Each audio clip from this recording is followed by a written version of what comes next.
The man known to history as Nikola Tesla was born on the 10th of July 1856 in Smiljanka, which was originally part of the Austro-Hungarian Empire but is now located in Croatia.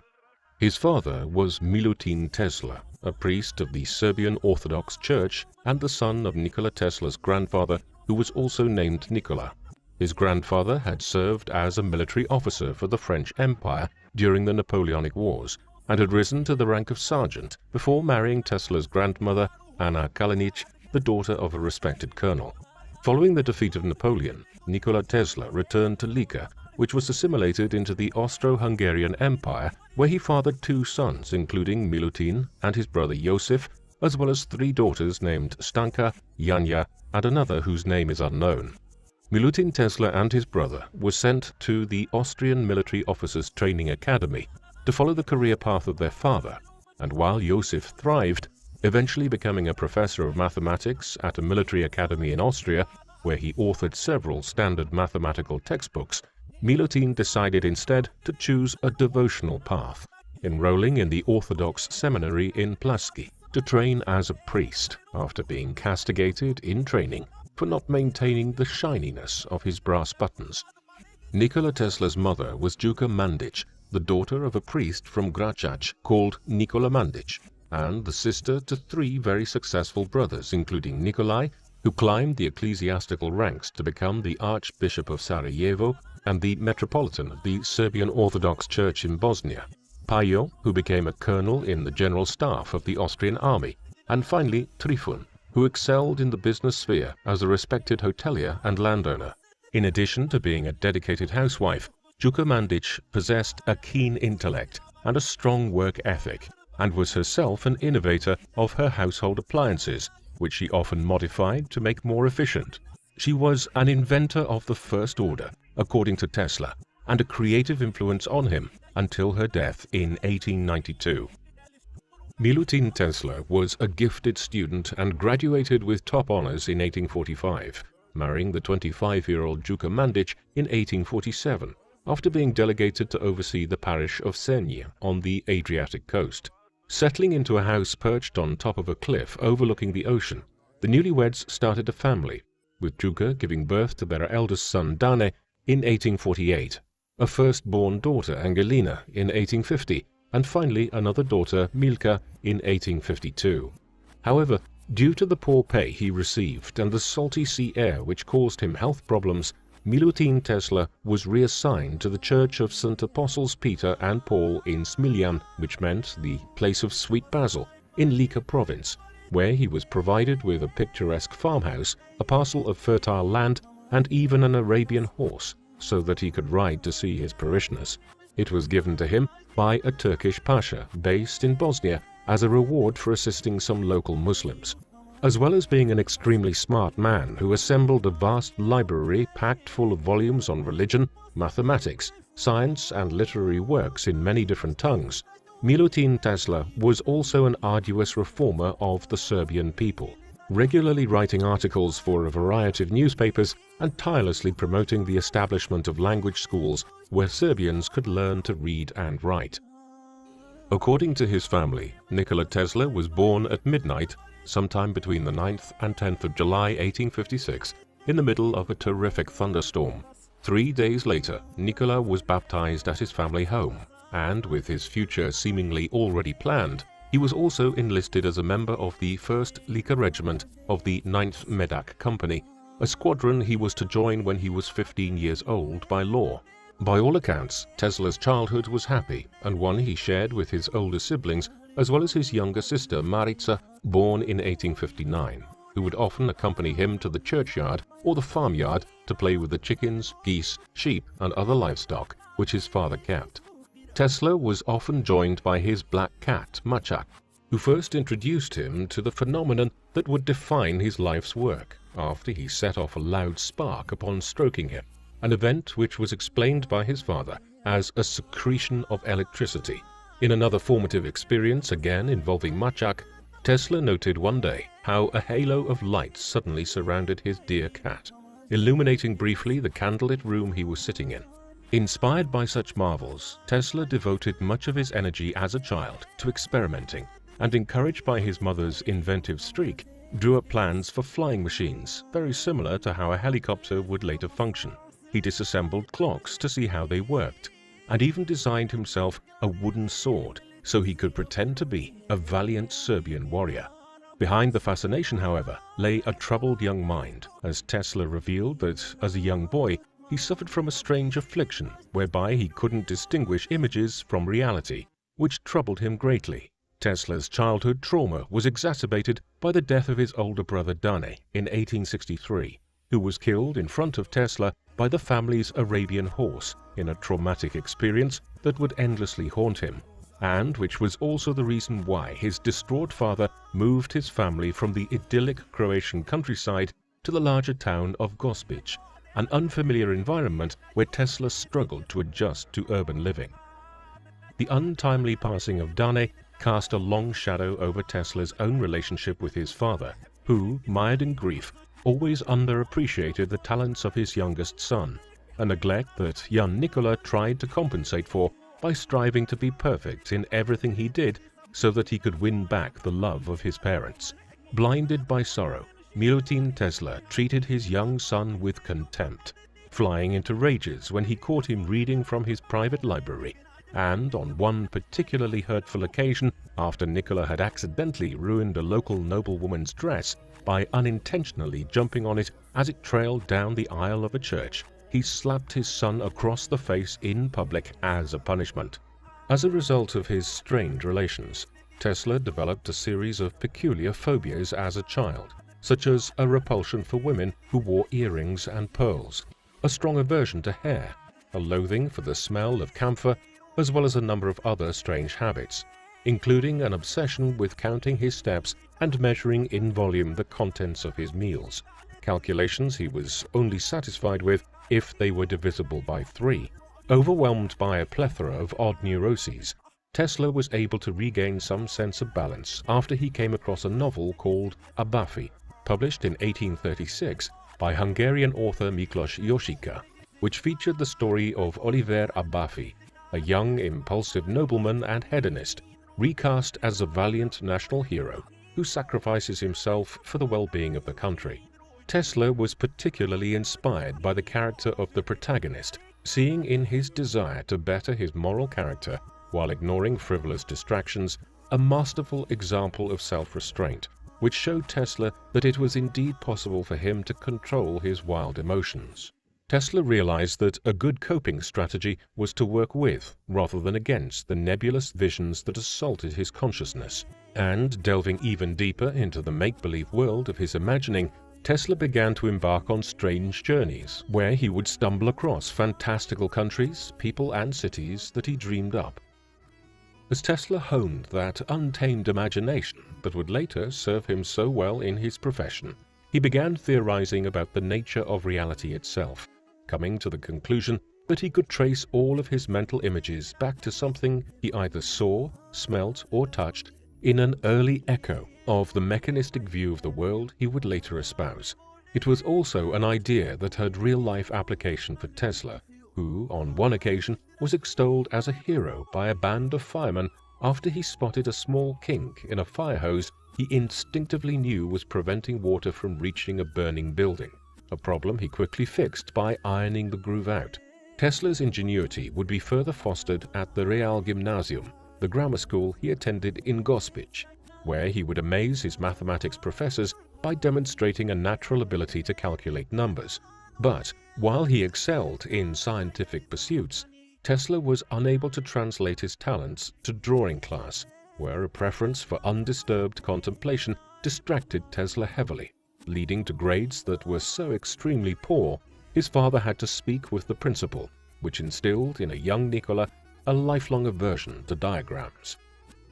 During his schooling at the Realgymnasium, Tesla began to take inventions seriously, devising the schematics for a flying machine that would use the pressure of a vacuum to push air molecules, a concept that a grown-up Tesla would later go on to disprove. Shortly after he graduated from the Realgymnasium in 1870, Tesla, perhaps because of his overactive imagination, became very sick with a range of maladies sufficiently serious enough for the doctors treating him to nearly give up on his case entirely. Throughout his recuperation, Tesla began voraciously reading, and it was during this period that he was first introduced to the tales of Mark Twain. It was a story he would later recount to Mark Twain himself, who burst into tears upon hearing it. After a period of convalescence, Nikola Tesla was next enrolled at the Higher Real Gymnasium in Karlovac in 1873, where, in accordance with his father's wish for Tesla to continue the family profession,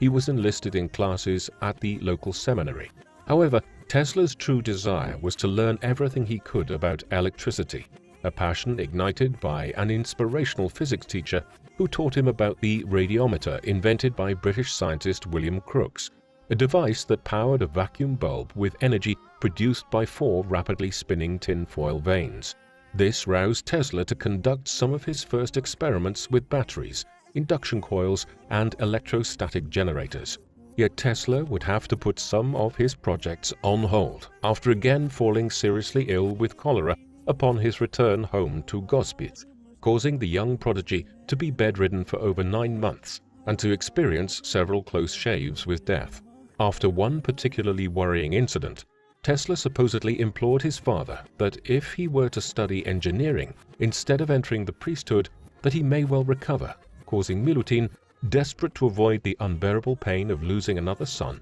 to solemnly promise that Nikola would go to the best technical institution in the world. Having finally been heard, Tesla made a miraculous recovery, but before he could become a student, he was sent to the Croatian mountains with nothing but a bundle of books and some hunting equipment by his father, who, worried for his son's health, did everything in his power to hide his son from the authorities, as, by law, Tesla would have to serve in the Austrian armed forces for 3 years. For 9 months, starting in the early fall of 1874, Tesla wandered the forests and lakes of the Eastern European countryside, becoming stronger physically and mentally as he thought deeply about invention, reshaping the vividness of his visions from a debilitating weakness into a powerful contemplative tool that could be used to flesh out the contraptions that flashed across his mind, such as a pipe installed underwater that could transport letters and packages placed in capsules using the principles of hydraulic pressure, and a ring constructed around the Earth's equator that could be used as a high-tech transport network. When Tesla returned, his father had kept his promise, securing for him a scholarship at the Military Frontier Administration Authority that would enable him to study for 3 years at the Polytechnic School in Graz, Austria. Receiving an embroidered bag made from typical Serbian materials from his mother, which he would always prize, in 1875 Tesla left Gospić to start anew in a completely different culture and environment, in the same way that his own Serbian relatives had adapted to life on the Austro-Hungarian border decades prior. During his freshman year, Tesla proved himself to be a perfect student, never once missing a lecture and supposedly studying from 3 a.m. to 7 p.m. every day, a schedule that was thought so extreme that one professor wrote to Milutin warning him that unless his son was escorted out of the school, that he might work himself to death, while others commended him for his zeal, such as the dean of the technical faculty, who informed Milutin Tesla that his son was, quote, a star of first rank. In fact, Tesla was keeping himself very busy, administering his earliest experiments with alternating current, or AC, that would later make his name. But during his sophomore year, Tesla would be sidetracked, developing a destructive gambling habit and wagering away his entire tuition fund in the process. Near destitute, Tesla had also neglected his studies, scoring extremely poorly in the examinations, and with no marks registered for his final semester, he was also unable to graduate and was forced to abandon the university in December 1878, a failure he made sure to keep secret from his family as well as his classmates, as he was riddled with guilt and embarrassment. In 1879, Tesla would live for a while in self-imposed exile, first making his way to the city of Maribor, where he became a draftsman and was paid 60 florins a month, while in his free time he continued to play cards and wager money on the streets with the locals.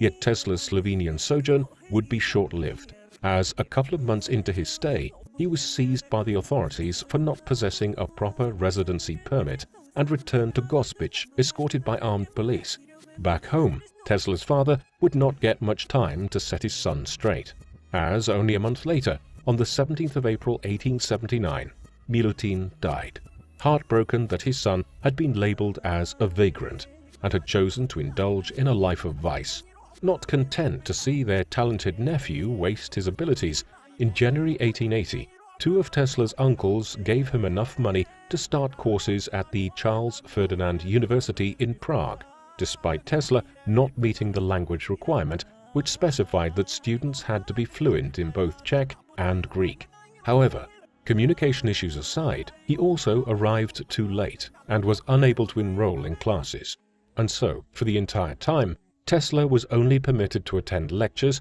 and received no formal grades.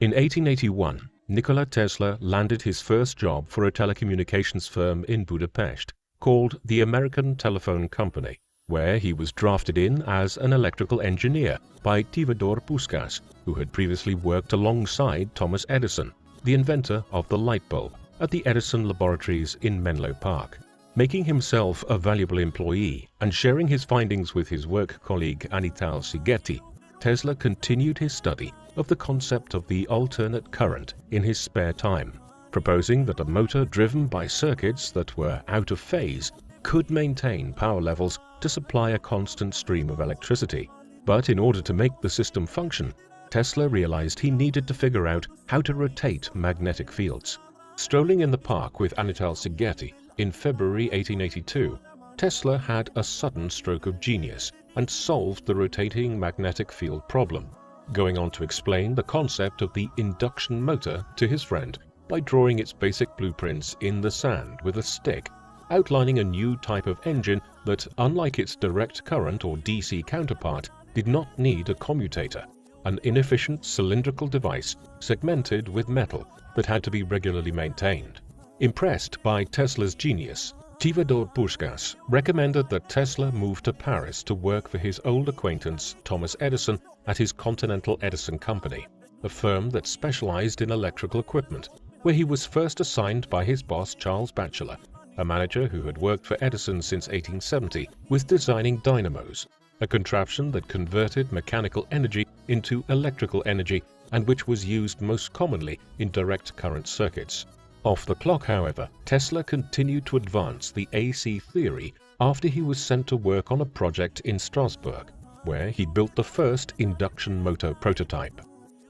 However, Tesla was unable to garner any serious interest in alternating currents. This was unfortunate, as alternating current is recognized today as a better method of electric current delivery than direct current. Direct current, of the kind which came to dominate electricity delivery systems in the late 19th century, consistently sends electricity in one direction along an electric grid. Alternating current, by way of contrast, periodically reverses and changes direction along a grid or system as its magnitude alternately reverses course. Alternating current is considerably more efficient than direct current. Tesla's error, if it can be defined as such, is that he was simply ahead of his time in trying to propose alternating current as the better method of energy generation. He was correct, but the technology available at the time simply favored the more crude direct current method. Tesla soon found himself in another personal finance crisis after spending all of his wages, yet he had done enough during his stint at the company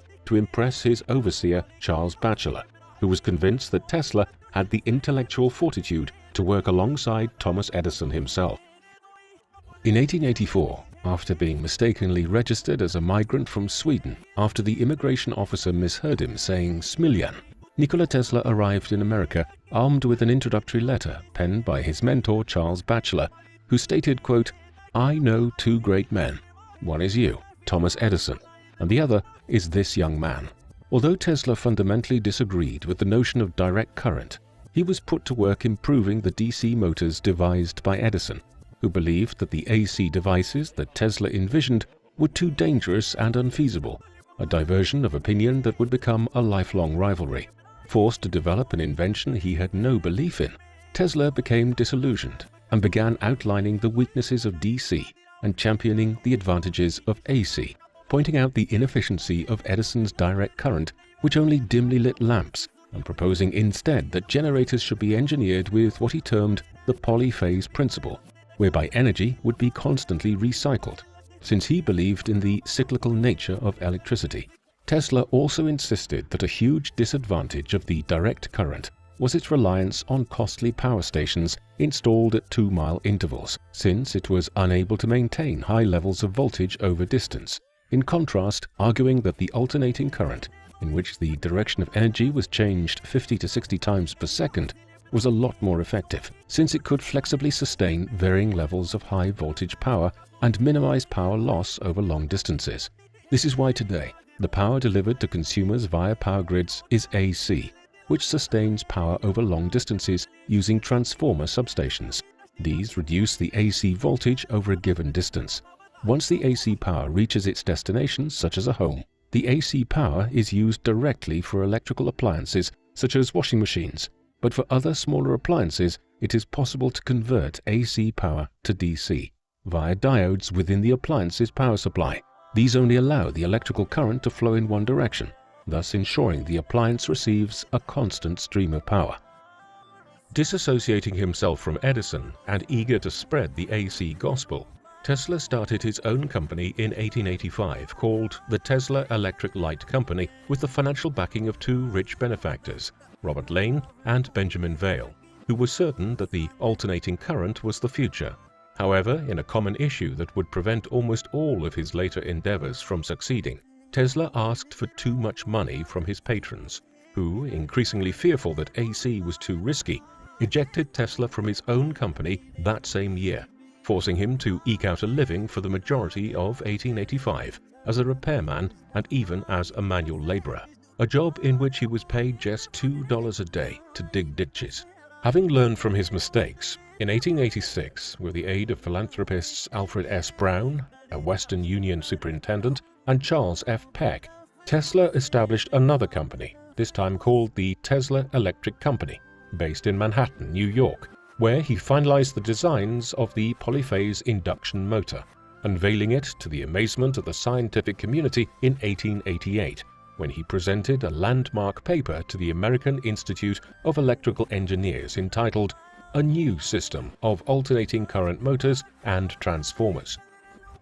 George Westinghouse, an investor most famous for inventing the railway air brake and head of the Westinghouse Electric and Manufacturing Company, was particularly impressed, and his curiosity was piqued in a visit to Tesla's lab a few days later, where he was shown an early polyphase prototype. Convinced that Tesla's groundbreaking invention could power America, Westinghouse purchased all 40 of Tesla's trailblazing patents pertaining to the generators, motors, and transformers necessary to construct a polyphase alternating current circuit, and recruited Tesla as an advisor to serve for 12 months at the Westinghouse plant in Philadelphia, where some of the first commercially available AC devices would be produced. The release of the first AC machine in 1886 was the harbinger of a bitter conflict that erupted between Westinghouse and Edison, known as the War of the Currents, which pitted AC against DC from 1888 to 1892. During the dispute,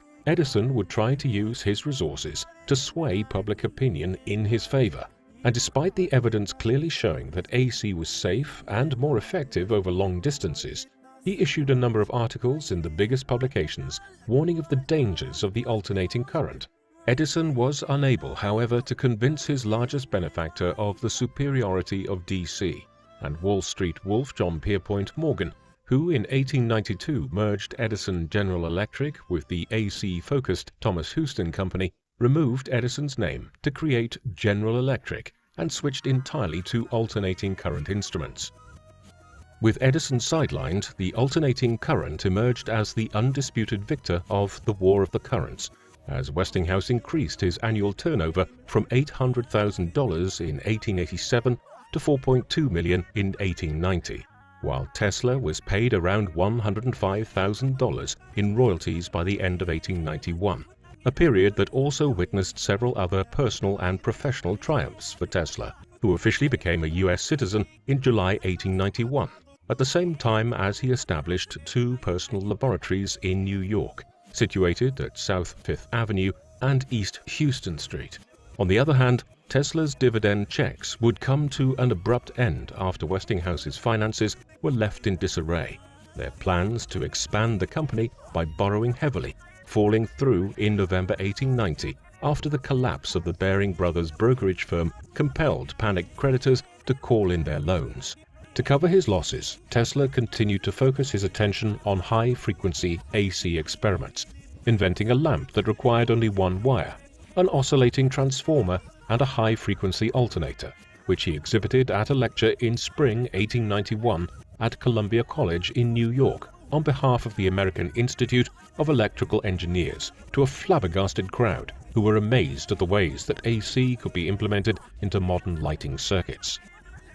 The Columbia lecture established him as the leading electricity researcher of his day, and in follow-up experiments, Tesla would consistently show that electricity for light and power could be transmitted over long distances. Before long, Tesla was also sketching out the fundamentals of radio technology. In an 1893 lecture at the Franklin Institute, later popularized by Century magazine, illustrating the concept of telegraphy without wires, he first underlined the importance of grounding the transmitter and receiver to astonished onlookers. The same year, Tesla's company achieved its greatest accomplishment to date, after lighting up the Chicago venue hosting the world's Columbian Exposition entirely with alternating current, an honor that Tesla procured after outbidding General Electric by $1 million.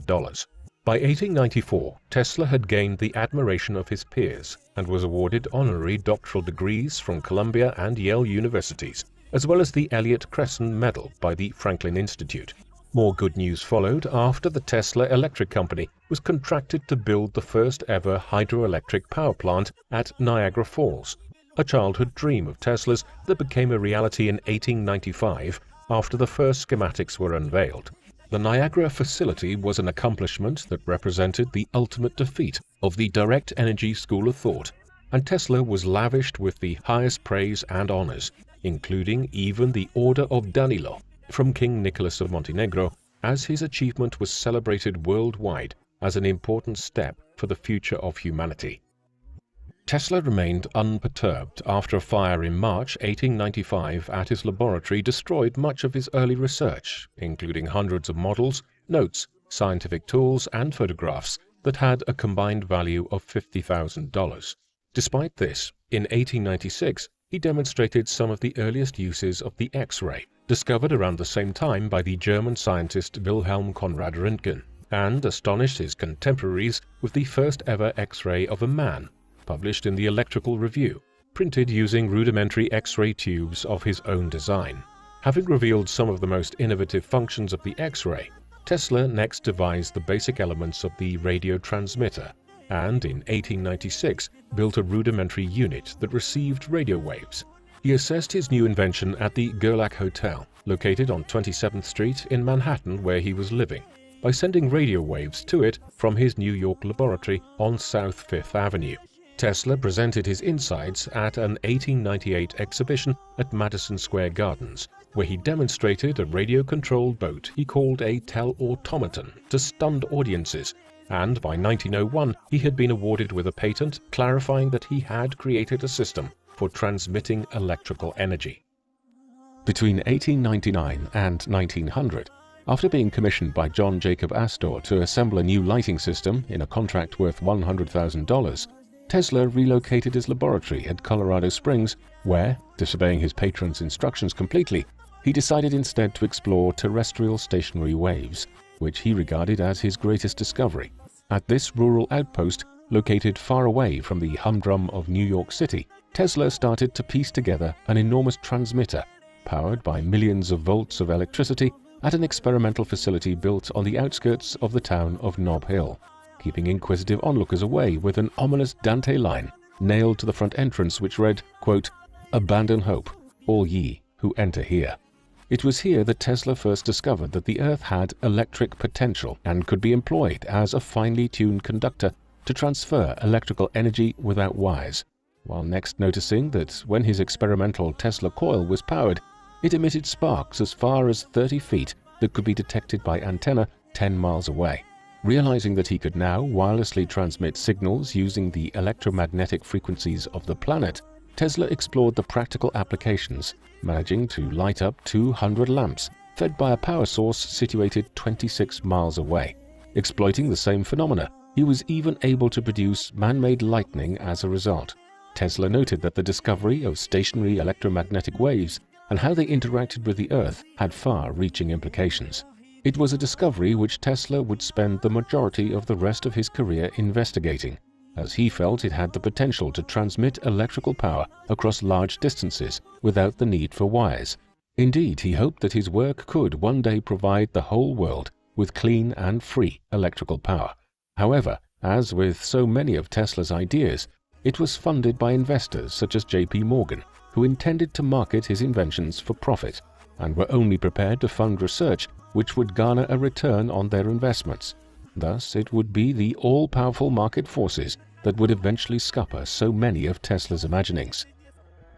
It was during this fertile period of discovery that Tesla also made some more unorthodox assertions, claiming that he had made contact with extraterrestrial beings that had triggered a series of ominous beeps that sounded from one of his receivers. Tesla had first heard this strange combination of noise from the device in the middle of the night and interpreted the regularity of the beeps as a sign that they were being manipulated by an intelligent entity, a theory he publicly advanced in a letter to the American Red Cross in January 1901. Although Tesla's story was discounted by many skeptics, there were still some who believed him. Influenced by the notion of an intergalactic race of Martians, first popularized in 1895 with the release of a book called Mars, penned by the American astronomer Percival Lowell, Tesla's supporters pointed out that he may have established contact with aliens from the Red Planet. Nevertheless, convinced of the revolutionary potential of terrestrial stationary waves, Tesla returned to New York in January 1900,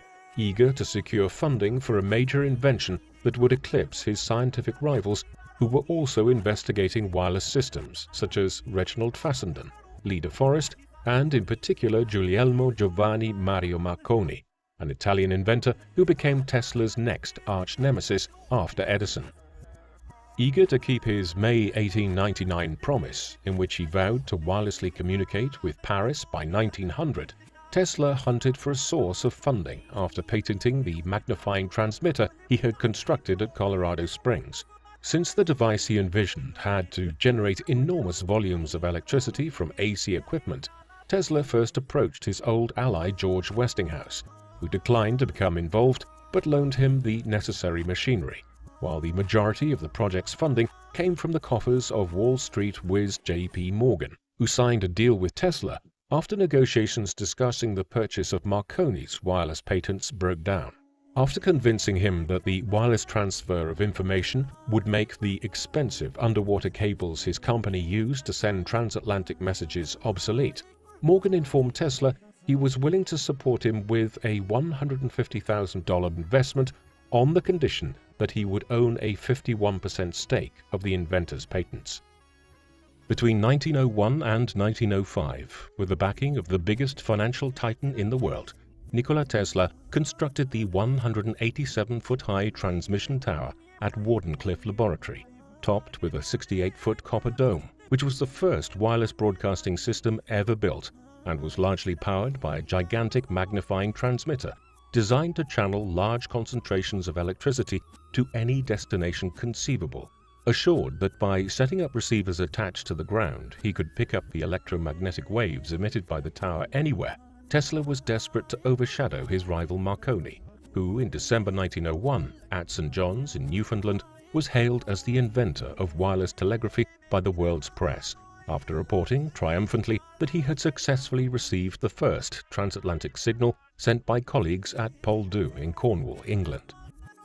With the jaded Tesla making it explicitly clear in newspaper interviews that he believed Marconi had stolen many of his ideas from the 1890s and wishing to keep his benefactor on side, he next announced that he was going to create a world telegraphy system, a cutting-edge communication array similar to the World Wide Web of the 1990s, in which individual receivers would pick up messages and news broadcasted by transmitting facilities. Tesla pictured several different types of receiver, one that anticipated the fax machine by acting as a printer and publishing daily newspapers, one that was a loudspeaker that could play voice messages, and another that was a handheld contraption attached to a vertical wire on a short pole that could decode radio waves, foreshadowing the modern cell phone. By the summer of 1902, Tesla had moved permanently to Wardenclyffe Laboratory and was focusing exclusively on amping up the power levels. On the other hand, after setting up a company with Morgan to assist the enterprise,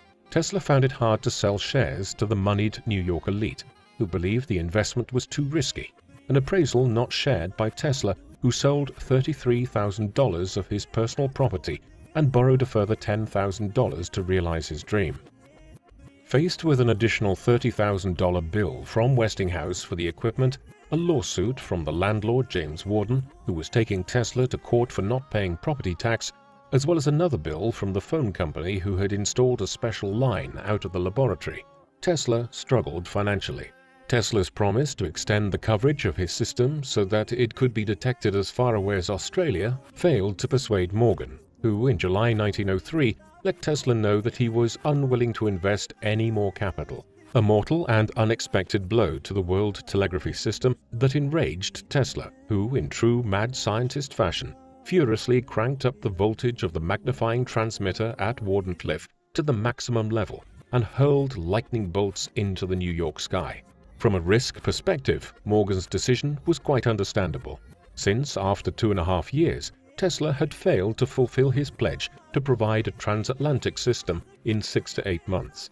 and a Pacific branch a year later. Yet others have postulated that Morgan abandoned Wardenclyffe because he was worried that Tesla was going to make the energy completely free for everyone, and thus deprive his firm of a lucrative paycheck, while another interpretation contests that Morgan was growing increasingly less confident in the wireless industry, which had been mired in scandal by the actions of Lancelot E. Pike. He was a conman who had stolen investor money after promising to create a wireless service between Philadelphia and New York. Moreover, Morgan felt more inclined to invest in DeForest Wireless Automobiles, a company founded by another of Tesla's rivals that was projected to make $5 million a year, and which had already secured for itself a major contract with the U.S. Navy by February 1903, supplying wireless DeForest transmitters. After this, Tesla, no longer the darling of electrical engineering, continued to have no luck attracting investors, as the breakdown of his Wardenclyffe project had turned academic and public opinion against him, with the once celebrated genius now painted as a man who could never quite fulfill his promises. Determined to restore his credibility to investors by putting out a commercial product, Tesla devised a scheme to sell small Tesla coils to laboratories around the country via a company called the Tesla Electric and Manufacturing Company, but this ultimately went under because of a lack of investment. Downtrodden and defamed in the US, Tesla would learn that even his reputation in his homeland could not save him after Serbian bankers declined to fund him, while his old business partner, John Jacob Astor, still annoyed that Tesla had spent his 1899 loan researching terrestrial stationary waves instead of wireless lighting, politely refused to get involved.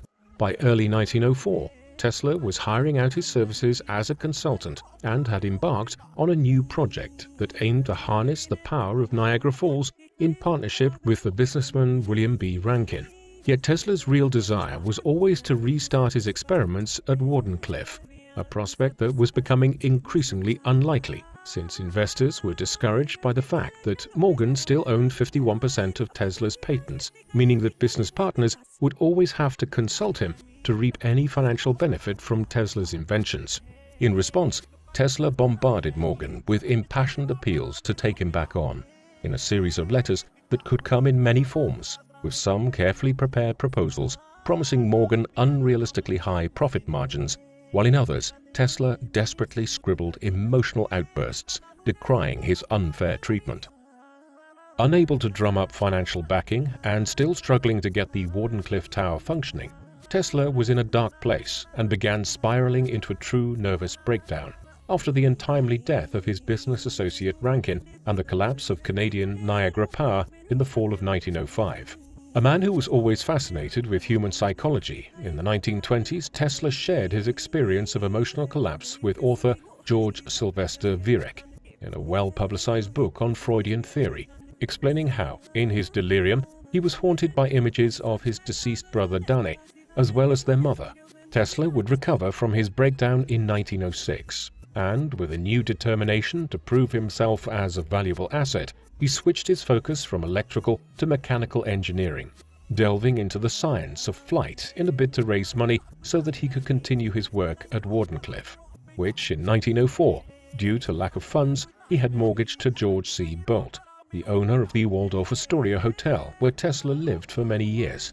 The result was the invention of a turbine that worked without blades. But Tesla's contraption was met less than enthusiastically by John James Astor, who refused to invest in the idea in 1909. Yet Tesla still remained highly confident in his design, issuing 2 patents for a pump and a turbine in October, and even starting a new company, the Tesla Propulsion Company. However, after Tesla again failed to impress at a demonstration at the Waterside Power Station in New York, and still daydreaming about restarting his research into wireless power, he approached the son of J.P. Morgan, Jack Morgan, in 1913 about him becoming a potential investor. More interested in his turbine designs, Jack Morgan allocated Tesla $20,000, who instead of using the money in the way it was intended, spent it all trying to persuade Sigmund Bergman, a German industrialist, to finance his project, which was discontinued after the outbreak of World War I. Over the next 10 years, as his personal wealth began to evaporate, Tesla continued to assess his turbine and to work in conjunction with manufacturers such as Pyle National in Chicago, Allis-Chalmers in Milwaukee, and the Budd Company in Philadelphia. But he was unable to fix a recurring problem that ultimately spelled the project's doom, as if operated at over 10,000 RPM, the thin discs of the internal machinery would start to deform, and there were no stronger materials available. Tesla's inability to secure funding for any of his pursuits and his penchant for overspending led to the near emptying of his bank accounts, and from 1916 he was forced to file for bankruptcy. Tesla admitted that his monthly income was no more than $350 to $400, after declaring he was unable to pay $935 in taxes to the New York Treasury. And although he was still technically the president and treasurer of the Nikola Tesla Company, over 90% of the company's stock was owned by friends, bankers and creditors, and many of his patents by then had expired, leaving Tesla virtually penniless. In a bid to save himself from financial ruin, Tesla launched a lawsuit against Marconi in August 1915, accusing the Italian of illegally patenting radio technology in 1904. But the case went nowhere, and Marconi remained the official owner for the time being, with a decision later overturned by the Supreme Court in 1943, only a few months after Tesla's death. Consequently, Tesla was forced to earn a living by creating minor inventions and registering several improvements in automobile speedometers, frequency meters, and flow meters, which he licensed to Waltham Watch Company in 1918. The company used Tesla's name as a marketing ploy to sell scientifically built speedometers, as despite Tesla's changing circumstances, his name still carried a certain gravitas, and Tesla's opinions and thoughts still garnered much press interest, such as in 1917, when, presaging the advent of radar technology in the 1930s, he forecast that microwave radiation could be employed to detect ships. In the midst of his financial troubles, Tesla still had his admirers, and in 1915 it was reported by the New York Times that he had jointly won the Nobel Prize for Physics, an honor he was to share with his one-time ally and now bitter enemy Thomas Edison. But when it was presented at the awards ceremony, it was instead given to William H. Bragg and his son,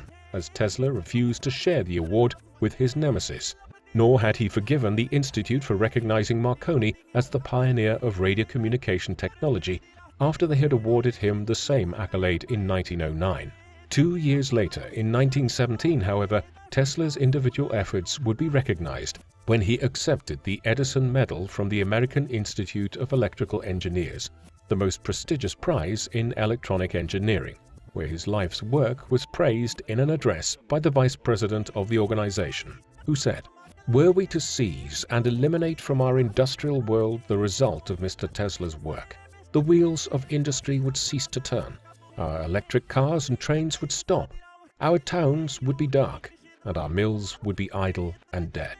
His name marks an epoch in the advance of electrical science.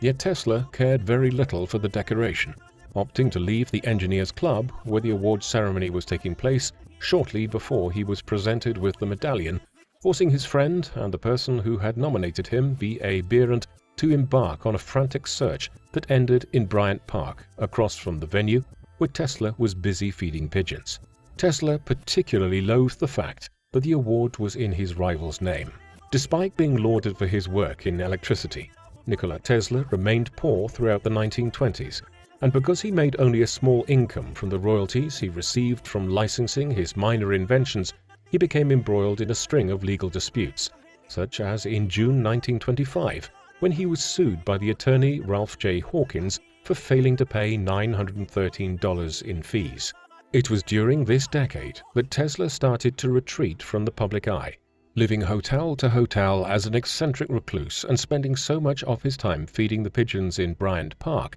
behind the New York Public Library, that one end of the park, Nikola Tesla Corner, now honors his name. However, on his 75th birthday in 1931, Nikola Tesla was suddenly back in the spotlight, appearing on the front cover of Time magazine, and thanks to the efforts of a young science writer called Kenneth Swayze, he received over 70 letters of congratulation published in a testimonial volume from some of the most esteemed scientists of the day, including Albert Einstein. Interviewed by Time magazine, Tesla outlined many of his future plans and confidently disclosed how he was going to disprove Einstein's theory of relativity, how he was unconvinced that energy was released from a split atom, as well as espousing the possibility of interplanetary communications in a conversation he enjoyed so much that every year thereafter, Tesla would organize a press conference on his birthday, usually a 6-hour affair where Tesla would speak to a number of reporters and update them about his scientific and personal progress. For example, in 1932, he informed the general public about his desire to build a motor propelled by cosmic rays, and in 1936, he told journalists that he wiggled his toes hundreds of times before he went to bed, an exercise he believed would tone his body and enable him to live until he was 135 years old. The 1934 party was a particular highlight, where Tesla first revealed he was in the process of creating a particle beam weapon, claiming in the New York Times that it could send concentrated beams of particles through the free air, of such tremendous energy that they will bring down a fleet of 10,000 enemy airplanes at a distance of 250 miles from a defending nation's border, and will cause armies of millions to drop dead in their tracks. Anticipating the later doctrine of mutually assured destruction and the concept of nuclear stalemate, Tesla believed his laser beam could end war completely, since it was so devastating that every conceivable defensive measure would be useless against it. Although Tesla was susceptible to flights of fancy on occasion, the death beam was a real project, and was the subject of a Tesla study rediscovered in 1984 entitled The New Art of Projecting Concentrated Non-Dispersive Energy Through Natural Media, which laid out the fundamentals of a weapon system that discharged tungsten and mercury particles at 48 times the speed of sound to produce devastating projectiles. Despite Tesla's invention being impossible, it elicited a great deal of publicity, motivating Tesla to recruit Hungarian architect Titus de Bobula to design a new tower to evaluate the death beam. Yet the project would never get off the ground, as by 1935, Tesla was no longer working with de Bobula, who had proven himself a slippery character after attempting to borrow money from Tesla and trying to get him involved in an illegal arms deal in Paraguay. Nevertheless, Tesla, ever wily, was still able to use the furore that surrounded him to his advantage in some situations, offering up a working prototype of the laser beam valued at $10,000 to the managers of the Governor Clinton Hotel as compensation for the $400 that he owed them, while warning them that the box he gave them, supposedly containing the weapon, would explode if improperly handled, resulting in terrified staff depositing it at the back end of the hotel vault. The laser beam also came to the attention of the international community, and Tesla soon found himself entering negotiations with the League of Nations, the UK government, and even the Soviet Union, who signed a contract in April 1935 stipulating that Tesla was to supply them with the information necessary to construct the weapon, although it is unknown if Soviet scientists actually carried out the research. The project, however, would start to disintegrate from January 1938, after the British concluded negotiations with Tesla, while the final nail in the coffin would occur in 1940 after he was left empty-handed following a desperate attempt to persuade the US government that the laser beam could be a viable World War II weapon. Hampering Tesla in his last-ditch attempts to liaise with international governments was his declining health, which had started to deteriorate in 1937 after he was run over by a taxi and refused to get medical treatment for injuries that he would never recover from. Subsisting on a meager diet of boiled vegetables and warm milk, and making sure to keep 3 feet away from everyone to avoid catching germs, Tesla's personal health choices led to no improvements, and by 1942 he was spending the majority of his days confined to his bed, where his grip on reality started to loosen. When in July, for example, Tesla tried to send money to Mark Twain, who had died in 1913, opting to see only a select few visitors, including the exiled Prince of Yugoslavia, Peter II, and a young scientist called Blois Fitzgerald, the creator of an anti-tank gun, who would come to discuss inventions. Tesla isolated himself from the world as he deteriorated. Nikola Tesla died of a heart attack in his sleep on the 7th of January 1943 at his executive suite in room 3327 of the Hotel New Yorker, where he had been living for the previous 10 years. Inundated with letters of condolence from major scientific and political figures all over the world, such as Eleanor Roosevelt, the wife of the US President, the Vice President Henry Wallace, and a host of Nobel laureates, Tesla's funeral took place at St. John the Divine Cathedral in New York City on the 12th of January, where it was attended by over 2,000 people and presided over by members of the Serbian Orthodox Church. Afterwards, Nikola Tesla, who by the end of his life boasted over 700 patents to his name, was cremated and his ashes were placed inside a golden sphere, which is still exhibited at the Tesla Museum in Belgrade. Following his death, the US government were curious as to whether among Tesla's surviving notes there could be information to help them in the war effort, and so they investigated his documents but found nothing of profound importance, and by 1951 they had been repatriated to the Tesla Museum in Belgrade and were accompanied a few years later, in 1957, by Tesla's ashes. For decades after, though, the mystery surrounding the laser beam gun persisted, as the US government consistently denied they had in their possession one of Tesla's microfilms, which, according to official records, had been intensively reviewed for over a month, sometime after his death. The truth of these claims, however, remains unproven. Born to Serbian parents on the Austro-Hungarian borderlands, Nikola spent his early childhood in pastoral paradise, playing for hours in the farmyard and the churchyard with his siblings and his cat, Maciek, who first set in motion Tesla's lifelong obsession after showing him the strange ways that electric phenomena interacted with the material world. As a youngster, Tesla was besieged by a catalogue of perplexing illnesses, including an oversensitivity to mental images which made the products of his imagination seem real, as well as a fixation with quantifying everything he saw and experienced. Tesla was a classic eccentric genius, possessing an irrepressible self-belief in his own ability to devise fresh and original concepts, which he presented with the flamboyance and performance flair of a showman, as on stage he was equally as electric as his subject matter, coming across, in the words of New York World reporter Arthur Brisbane, as a most radiant creature with light flaming at every pore of his skin, from the tips of his fingers and from the end of every hair on his head.